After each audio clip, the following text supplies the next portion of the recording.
Assalamu alaikum warahmatullahi wabarakatuh. Welcome back to another video. Rifat মজার English.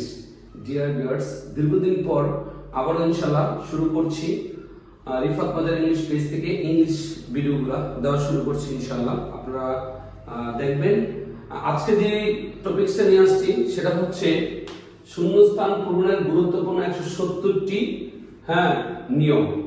অর্থাৎ শূন্যস্থান পূরণ করতে হলে 170টা নিয়ম যদি আপনি জানেন ইনশাআল্লাহ আপনারা অনেক শূন্যস্থানে পূরণ করতে পারবেন।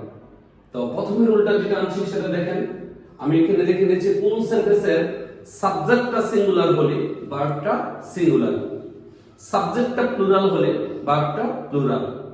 আরেকটা কথা বলে নিই, সেটা হচ্ছে মনে রাখতে হবে যে ভার্বের সাথে এস বাই এস যুক্ত হলে ভার্বটা সিঙ্গুলার, আর নাউনের সাথে এস বাই এস যুক্ত হলে নাউনটা প্লুরাল। প্রথমে দেখুন, প্রথমে আমি এখানে অ্যানসারটা লিখে নাই, হি গো টু স্কুল। তাহলে হি গো টু স্কুল, এখানে হিটা কি সিঙ্গুলার, যার কারণে অনেক সময় আমাদের দেখা যায় এক্সামে গো দেওয়া থাকে, তাহলে এস বাই এস যোগ করব, তাহলে জি ও ই এস, তাহলে এটা সঠিক হবে। দ্বিতীয় সেন্টেন্সটা আমরা দেখছি সেটা হচ্ছে Rafiq be a teacher. Okay, Rafiq be a teacher.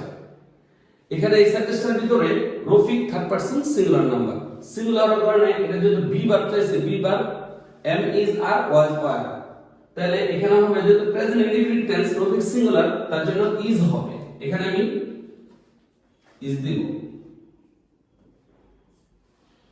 তারপর তৃতীয় সেন্টেন্সটা রয়েছে মাই প্যারেন্টস, সাবজেক্টটা রয়েছে সেটা প্লুরাল, যার কারণে এটাও বি ভার্ব, যেহেতু প্রেজেন্ট ইনডিফিনিট টেন্স তাহলে এখানে হবে আর।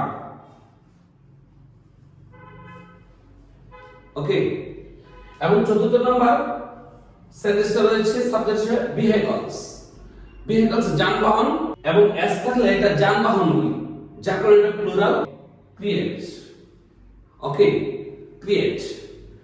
তাহলে আমি সাবজেক্টটা সিঙ্গুলার, ভার্বটা সিঙ্গুলার, সাবজেক্টটা প্লুরাল, ভার্বটা প্লুরাল। এই পর্যায়ে এসে আমি এখানে সিঙ্গুলার এবং প্লুরাল দুইটাই রয়েছে। আমি আবার বলছি, নাউনের সাথে এস বাই এস যোগ হলে নাউনটা প্লুরাল, যে ওয়ার্ডটার সাথে এস বাই এস যোগ আছে সেটা তো প্লুরাল। তাহলে এখানে pens plural, box plural, television plural. সাবজেক্টটা যদি প্লুরাল হয় তাহলে ভার্বের সাথে এস বাই এস যুক্ত হয় না। তাহলে আমরা কোনটা নিতে পারি? এখান থেকে নিতে পারি, বিশেষ করে এই সে এই ওয়ার্ডটা নিতে পারি, আর নিতে পারি, ওয়াই নিতে পারি, হ্যাভ নিতে পারি। আর ক্রিয়েট আমি একটা নিয়েছি, ক্রিয়েট। এবার আমরা সাবজেক্টটা সিঙ্গুলার হলে ভার্বটা সিঙ্গুলার, আমরা তো প্লুরাল গুলো নিয়েছি, এবার সাবজেক্ট সিঙ্গুলার গুলো নেব এবং ভার্বটাও কি সিঙ্গুলার গুলো নেব। তাহলে এখানে গো একটা নাউন এস বাই এস নাই, যার কারণে এটা সিঙ্গুলার। টেলিভিশন এখানে এস বাই এস নাই, তার মানে নাউনের সাথে এটাও কি সিঙ্গুলার। ফ্যান এটাও কি সিঙ্গুলার। তাহলে আমরা বলেছি যে সাবজেক্টটা সিঙ্গুলার হলে ভার্বের সাথে এস বাই এস যোগ হবে, তাহলে যেগুলোর সাথে এখানে এস বাই এস যোগ আছে ওগুলাই সিঙ্গুলার। তাহলে দেখুন, সেন্স, ক্রিয়েটস, ইজ, এই যে দেখেন এস আছে, ওয়াজ এস আছে, এবং হ্যাজ এর সাথে কি এস আছে। ঠিক আছে, তাহলে আজকে সর্বশেষ এটা আপনাদেরকে আমি বোঝাতে চাইলাম। অর্থাৎ 170টা রুলের এক নাম্বার রুলটা হচ্ছে সাবজেক্টটা সিঙ্গুলার হলে ভার্বটা সিঙ্গুলার, সাবজেক্টটা প্লুরাল হলে ভার্বটা প্লুরাল। আরেকটা কথা বারবার আমি বলছি, নাউনের সাথে এস বাই এস যোগ হলে নাউনটা প্লুরাল, আর ভার্বের সাথে এস বাই এস যোগ হলে ভার্বটা কি সিঙ্গুলার। ডিয়ার ভিউয়ার্স, অবশ্যই আপনারা রিফাত মজার ইংলিশ পাশে থাকবেন সব সময়, এবং প্রত্যেকদিন আমি একটা করে রুলস দিতে চেষ্টা করব ইনশাআল্লাহ রিফাত মজার ইংলিশ পেজ থেকে।